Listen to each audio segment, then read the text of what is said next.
What's going on, everyone? Hope you guys are having a great day. In this video, we are back working on the WRX. In the last video, we kind of did some arts and crafts, if you will, on the WRX. So this time we're actually doing something a little bit different. Not that crazy, I guess. Not that far off the spectrum of crazy, if you will. But we got some neat little pod lights that we're going to be throwing on the car today. This is going to be definitely not new. I have done some sort of electrical work before on previous videos, like on the Miata when we made that switch panel for the radiator fans. But this time we are going to be tackling some pod lights. This should be very simple and straightforward. Don't really know how else to put that, but essentially what we're going to be doing is we already took the bumper off. And if we bring you guys in closer here. So, pod lights going to be very simple. We're essentially going to just mount them up kind of in this general area. I mean, I got two of them here.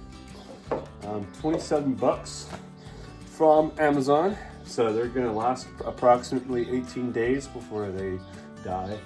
And so yeah, this is going to be a pretty straight up simple project. The only hard part is I think the wiring, but the wiring came in a big kit already. I mean, wiring all in a kit. It even comes with there's some fuses in there too that you can't see, but it's going to be pretty straight up forward. I believe it even has some brackets, so I mean, bada bing, bada boom. Slap these johns up here, get them somewhat centered and everything like that. And then you have some rally lights for your Subaru. Very straightforward. Like I said, the only hard part I think is going to be wiring. So, in fact, I think what I'm going to start off is wiring them up, making sure they work, make sure we could run the wire correctly. Then we'll go to bracket making and everything like that. So let's do that.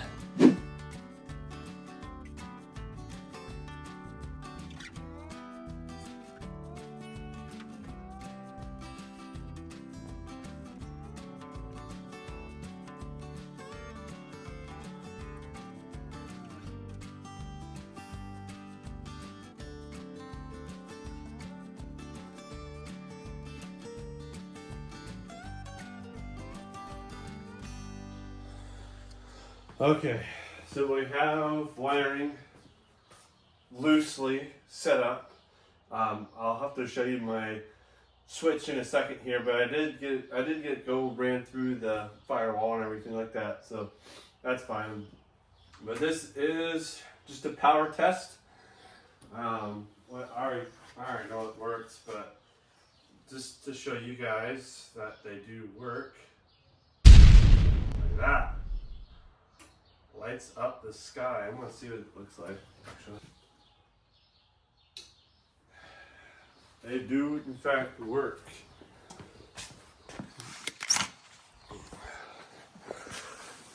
Alright, so they come up through everything. They kind of go, oh yeah, right there. Now it's still a huge mess, but got it connected to the battery. Have the relay right there. This is a big glob of spaghetti, so we're gonna try and tuck that. But if you want to do this to your 15 to 24 WRX, I believe, or 23, I don't know. There is a grommet right above the the slave cylinder. Okay, there's a better. You can kind of see it. It's right there. You can start to see some light coming through. But that's where the pass through is for that. And then for now, for the sake of time, I'm just gonna put the switch, just kind of hide it in here, so when I want to do my magic trick, I just, oops, flip it on, flip it off, and put it away. I kind of like that actually, just so it's like super stealthy, super hidden, so that way you're not just like looking into the thing and see a switch right there and be like, all right, what's that?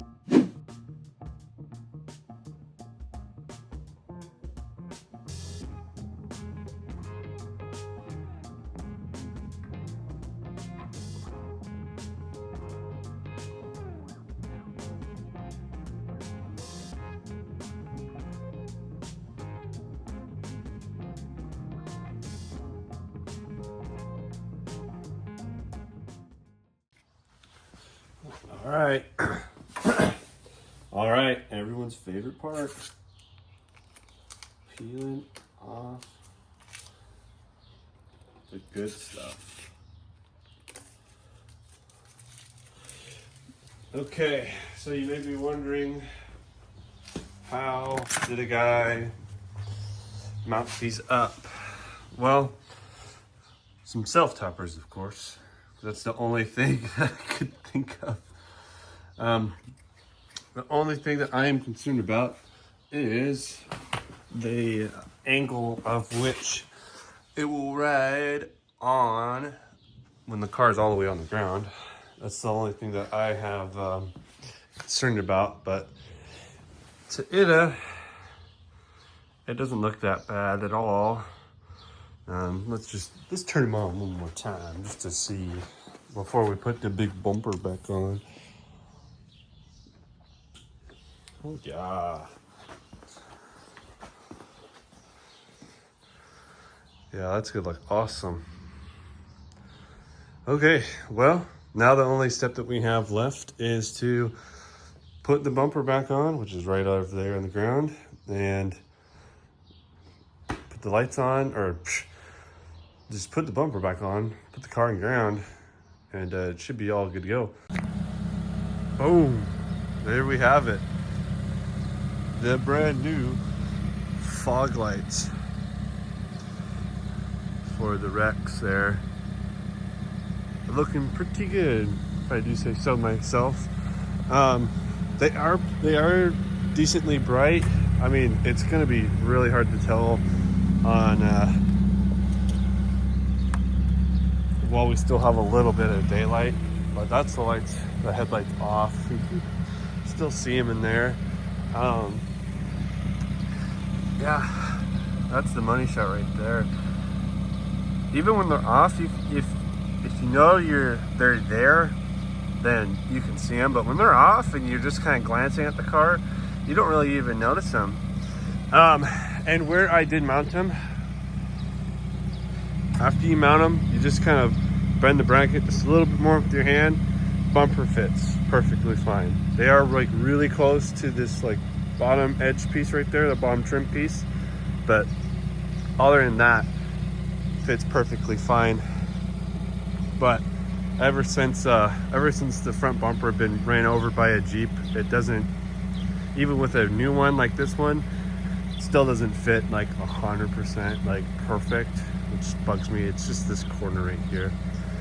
And then while I was at it, I took some of the advice from the people watching this video. I did move the camera in a little bit, just because with it all the way positive, it did okay. I get it, it looked a little weird, but it's a lot better now, back to where it was. Yeah, I think they look really cool. I'm gonna turn them off, show you my super secret switch in there that's easy to get to apparently. There you go, off. You can see them when you're looking for them, but other than that, like, this is like my eyeball height. You can see them if you're looking for it, like you know where they're at. But I think that turned out pretty swell. And on that note, that will be today's video, guys. If you guys enjoyed today's video, please give it a like, and while you're down there, hitting that subscribe button will really help me out a bunch. And I'll see you guys in the next one. Later.